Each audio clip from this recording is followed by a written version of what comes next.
Welcome to Suzanne's studio, and I'm Suzanne Barnett, your host. I always say this, but I mean it with all my heart.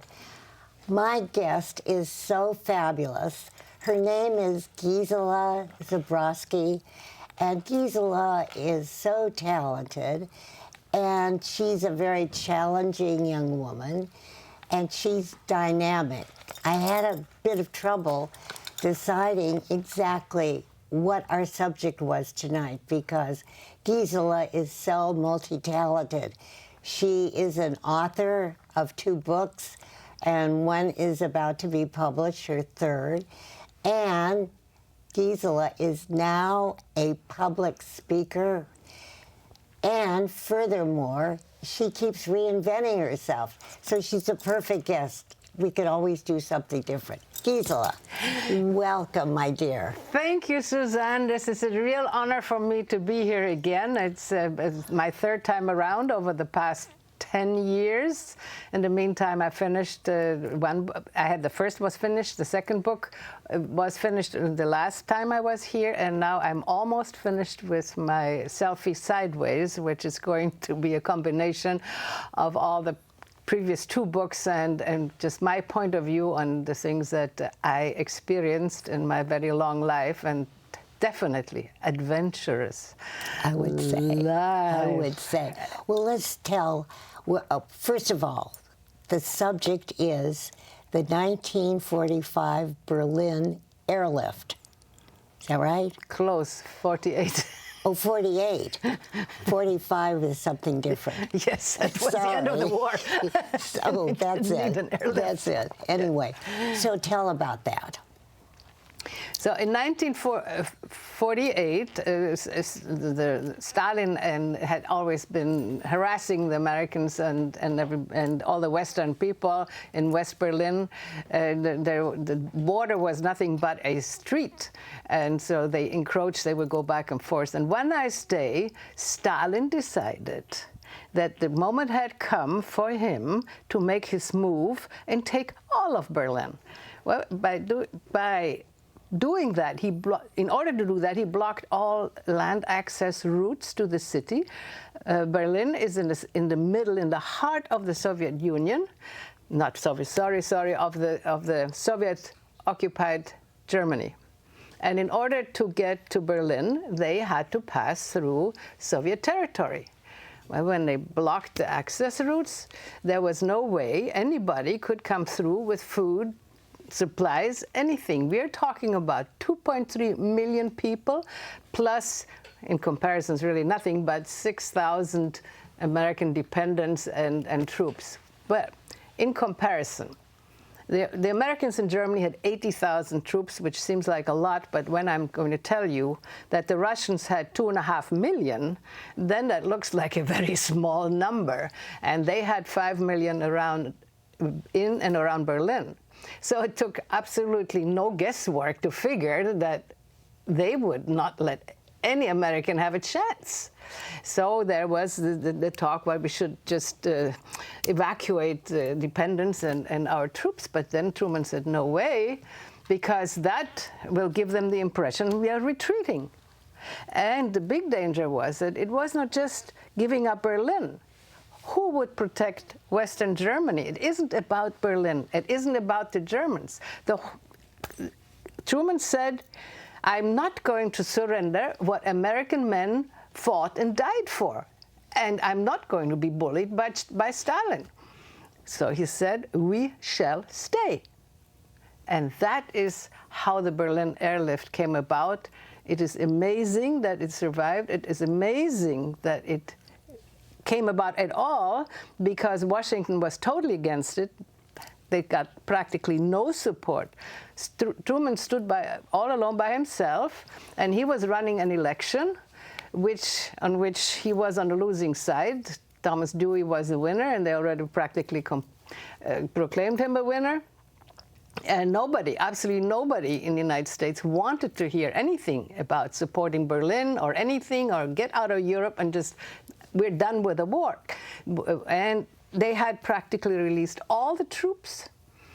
with just a skeleton force left in the United States. After all, the war had been finished 3 years ago. Everybody wanted to go home. And so all that was left was to surrender, and that is what Stalin expected. And he said, let's get the Allies out, and Truman said, no way. And so here we go, and they started to organize this airlift. So I will just tell you that in the end, they succeeded in having a plane land every 30 seconds. They flew 110 million miles. They had 278,000 flights and delivered, listen to this, 4.6 billion pounds of goods. All the coal, all the medication, everything that a city needs was flown into Berlin. And as if that was not hard enough, now comes the real problem was the German winter. They have very, very heavy fog, zero visibility. It is cold, and no light, because the Russians also cut off the electricity. So West Berlin had 2 hours of electricity. Now you can imagine, these flights are coming in at first, of course, not every 30 seconds. At first it was a minute and a half, but still.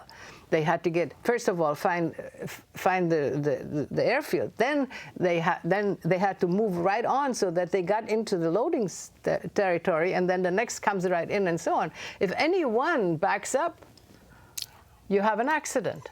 And they had only 2 accidents, because they really got lost, totally lost in the fog. So when it really got tough, then the man who was finally in charge was General William Tunner, and he finally organized this whole operation. Like he calls it like the beat of a jungle drum. He just had everybody bang, bang, bang, bang, you come and you go. But when it was really dangerous, he told the pilot, turn around and get back. He was American? Oh, yes. And who supplied all of the stuff? Americans. Nobody else in Europe had anything. We're after the war. The Brits were putting in 1/3. But then you have to consider that the British had all these colonies. So they did have supplies coming in, but they had to come from far, far away. Now, when you think that the coal had been brought in from Great Falls, Montana, so this has to come by train, it has to come by truck, it has to be loaded onto a ship. The ship has to come to Germany, and Germany takes another truck. Then it has to be loaded into the airplane and then taken to Berlin and then unloaded and so on. And so this was running around like that. So Truman was the one who ordered it? Yes. Yes, he was determined. Just Truman? And yes, and it is so exciting because he's the man who said the buck stops here. We know that. Right? Yeah. And so it was a man like Truman. Others would have just kind of figured, and they did. They cut the defense budget to 0 practically, and they just didn't want to give any money to anybody. They would not deliver the planes that Tunner needed. They just would, half of them, if he was lucky, they brought them in from Hawaii, they brought them in from Alaska, they were wherever. And still Tunner insisted and got this thing going to these numbers that I was just quoting to you. What would have happened without the airlift? Very simple. The Russians would have taken West Germany, and then taken West Berlin first, and then West Germany second, and then the French had nothing to fight with. The Italians didn't have, and the Brits, they were kind of bled out. So there was really, and the Americans didn't want to fight in Europe anymore. They said, we're done with this, okay? Of course. We're staying out of here. Yeah. Just as we are doing now. Okay, we don't want to have another problem with the Syrians, just whatever. And so it just repeats itself. It does. You have a picture, don't you? Yeah. Here is this is my favorite picture because it shows such power, and I love American power. Man, when they come, and I mean business, and they're going to finish that business, and they're going to win. And they won this battle in a glorious, glorious way. It's just, whenever I mention it in in my speeches, then there invariably is somebody who, if they're very old, then of course they were there. Yeah. And if they're not so old, then their father was there. But the young people have no knowledge of the Berlin Airlift, do they? Or is it taught a lot in history? It's today? As far as I know, it's not taught, and I was approached by people, teachers, then saying, yes, you have to come and talk to the college, because high school is too young. They have too many other things to learn. But once you get to college level, then that would be interesting, because I was told that they get no first-hand information from anyone. I can't say first-hand, because I certainly wasn't there. No, you and I were too young. But yeah, thank God. Well, I think so. But I was living in Germany at the time. Yeah. And so to us, this was really, really crucial, because the reason we were in Germany is because we were refugees from Latvia. And if the Soviets had taken it over, they would have gotten a hold of us finally. After all fleeing and running and doing and losing everything, the Soviets would come and take us to Siberia. That was what they usually did with people, if you lived long enough to get there. And your father was shot. And my father was killed, but he was not shot. He was drafted into the German army, and he was killed in Berlin, at Battle of Berlin. And that's a whole other interesting story. Well, how did you get started on this? I Yes. mean, you're so interested, and I thought this would be so good for the show, especially for all those old guys. So they can't wait Poor old guys. No, we love you, old guys. Yes, you're wonderful. They can't wait to hear. They helped survive, get the country back into shape. So it's wonderful. But I was in Berlin last year, and I saw the monument where they're showing the 3 air corridors, where the planes were. It was only 20 miles wide, these air corridors. So these poor guys, pilots, had to fly in the dark, in the fog, through this 20-mile air corridor, and they were going in 5 layers, so they could hit each other. You just and at all times, just keep on going. You know, it's just unbelievable. They call it a miracle. It is a miracle that it really worked. And so when I saw that, and then the Berliners were just eternally grateful, and they're still, to them, that is a miracle, and they always talk about it. They are so grateful that the Americans had made this happen and saved their city and saved their lives, and otherwise it would have been Soviet territory. So you actually were a part of this as a little girl? Yes. Were you interested, though? I mean, what made you interested so recently? It was, I needed a subject, an exciting subject that I could use as my signature speech. I see.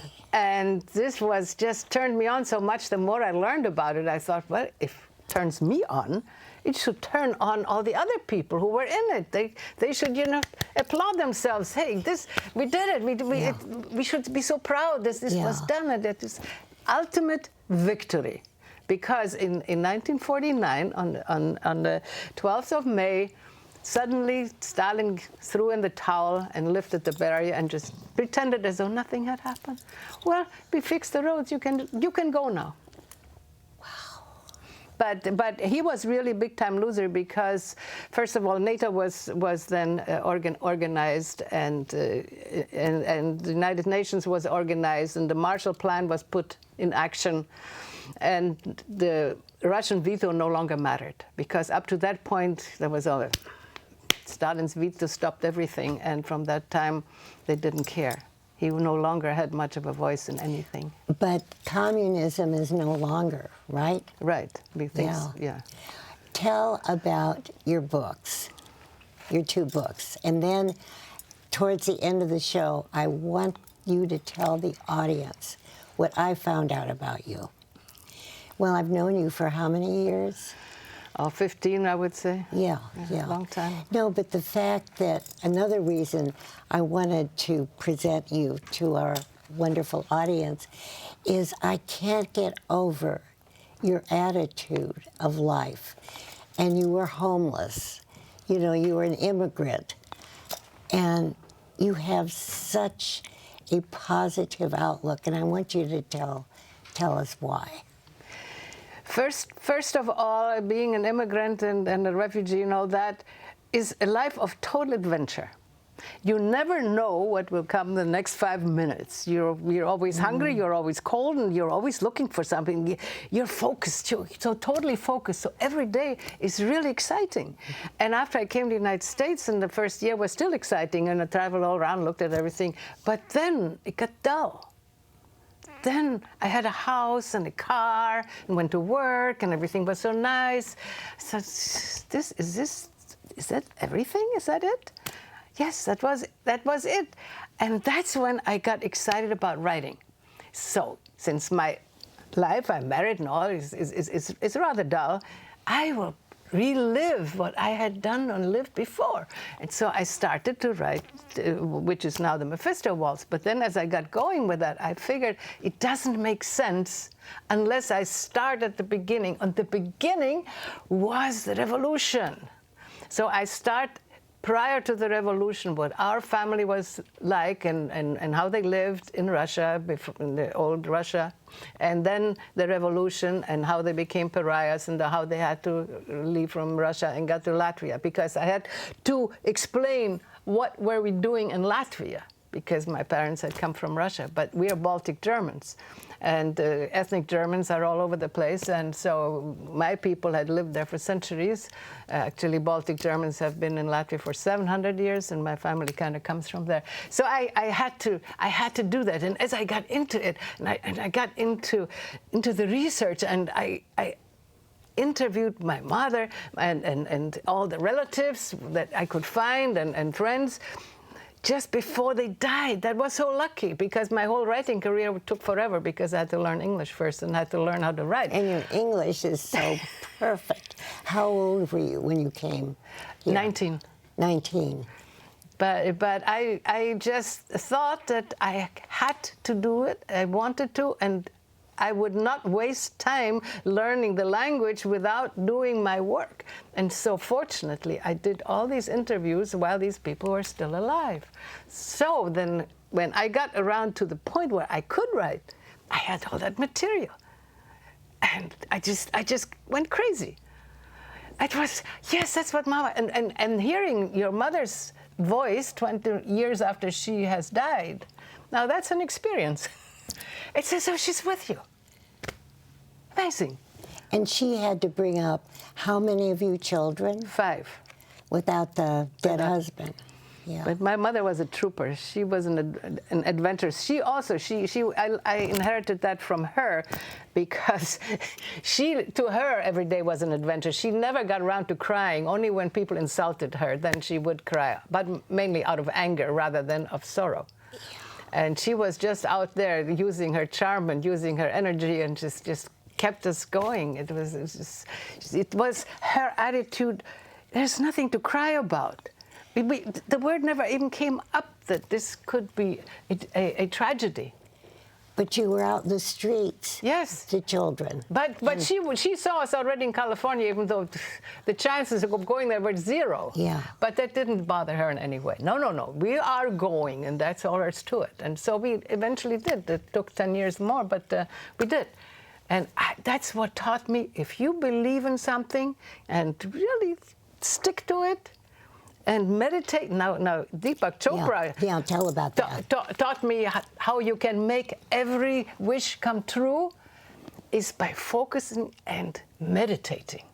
And then it goes into your subconscious. And then your mind opens. And then you see opportunities. And as these opportunities unfold, you see, yes, that's the one.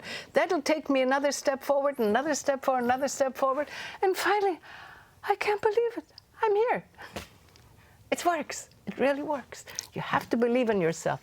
It's the only way. Even through dismal days, being hungry, but you were I know that you've worked so hard for everything in your life, but you do it with such ease. I've never heard you complain about anything, Gisela, and I think it's important for people to know that. It's so funny. I've told a couple of people, we were together last week, and I was telling you my problem. I'm so worried about dying, and I'm telling you all these details and all this stuff. And I said, well, what do you suggest? And you said, don't think about it. And Enjoy that you're here, that you're alive. That's so true. I mean, it's so simple. Yeah. Because there are things that we cannot know, and I call that unknowable. There are a knowingness, which is inside of you. That's that inner voice. That's the knowingness. And then there are things which we are not meant to know. We are not meant to know what happens after death. So you have to accept that. So you're just going to go where everybody else is going. And that's all. Whatever you believe or think, it's not going to change that. You're going to go. Me too. Everybody's going to go. And I don't like that. I don't like because that. You want to be safe. Change that. You want to be in charge. Yeah. Well, there's one thing where you're not going to be in charge. No, but so what do you do? I mean, this is a very personal question. But you're so busy in your life. You lost your husband, and all those years you had to really help him, take care of him. He was a famous scientist.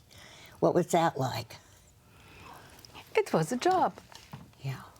I just did what I had to do. I was as kind and loving as I could be, but nothing, absolutely nothing can stop my life from going on and fulfilling my goal. And my goal is, of course, to be I'm already an author, to be a known author, and in order to be a known author, I have to be a good speaker. In order to be a good speaker, I have to learn how to do that. And in order to do all of this, I needed a good speech. And so this is it. What do I have? Yeah. The Berlin Airlift. What's going to be the next venture? Well, I think I'm going to wrap up on all these things. That will be having fulfilled my life and my goal. When I'm out there and telling my stories and my ideas, where I can sort of get into what we are doing right now. I really enjoy that very, very much because I can speak from my heart. I can speak from what I really have experienced, what I've found, what I explore after explorations, years of exploration, many years of exploration. I've done spiritual things for the past 20 years, and that have opened my mind. It sounds, the way I described you, I think, it sounds like you've just been able to sail through merrily on your way, and that's not true. You have worked very, very hard. And don't you think most successful, peaceful people have absolutely had to do that? You have to get to that other level, and I have always been on that other level. I felt that I had my own trip, and I had to follow my own route, and I was on my own locomotive, and I had to go with it. And all by yourself? All by myself. Yeah. Because there was no one who would support me or even know what I'm doing. And that was okay. But even they didn't stop me. He didn't stop me. No, that was it. That was his And he big loved plus. you, he admired you, and he was happy I was occupied and didn't bother him. That's he could do maybe that's the secret of relationships. Yes, you have to have your own life. I'm not kidding you. We met for breakfast and for dinner, and that really worked out fine. And I knew what he liked to eat, so I cooked that. Whether you cook this or that makes really no difference. And your smile and said, honey, you're the sweetest in the world. I have a final... Works every time. Oh, you said that to him? Yes. Would you say again? Honey, you're the sweetest in the world. And he was? Yeah, and then he's just like a cat, he just, he loved being petted. Oh, we can talk about that on the next show. Yes. Right, you can give good advice to all of us, not just women, but men too. Okay, my final question is, of all the talents that you have, which talent calls to you the most? I mean, that you feel the best about, that you want to pursue? Of all your talents. Writing. What would you say? It's writing. It's writing. Yes, because it allows me to put things in perspective. Because to be a writer, you introspect. And you find out a lot of things about yourself, because where are these feelings, thoughts, ideas coming from? You're putting characters into the world. You're playing God, right? You're putting characters in the world. And these characters are all living in you. So you look inside and see, well, how would I feel if I'm in this and this situation, and what I don't even think what I would say, because dialogue writes itself. Once you have the scene, then the people just kind of start talking and get carried away. And that's kind of the fun part. And after an hour or two later, I look what I have written and I say, what? I wrote that? How is that possible? Where did that come from? And so that's therapeutic too, right? Oh yes, of course. Yeah. Especially the death of my father. That was. We'll talk about Yes. that on the next show. Yes. We're just about at the end, and I want to thank you so much. It's so wonderful to, first of all, to know you, and I've learned so much from you. You're so positive, and I only wish you the best of health, which thank God you have a lot of, and huge success in continuing books and all your public speeches. So hard, yeah. So far, so good. And I want to thank, this is my crew. See, I can say that with passion. Jim, everybody, the two Jims and everybody here. My crew is so, they're passionate, they're dedicated, they're good looking, they're guys. And we couldn't do it without you. And of course, very importantly, I'm not kidding either, very importantly, I want to thank my darling, adorable audience for watching, because I do know some of you, all 5 of you that watch it. Anyway, I can't wait to see you next time. Bye-bye. Bye-bye. Mwah, mwah.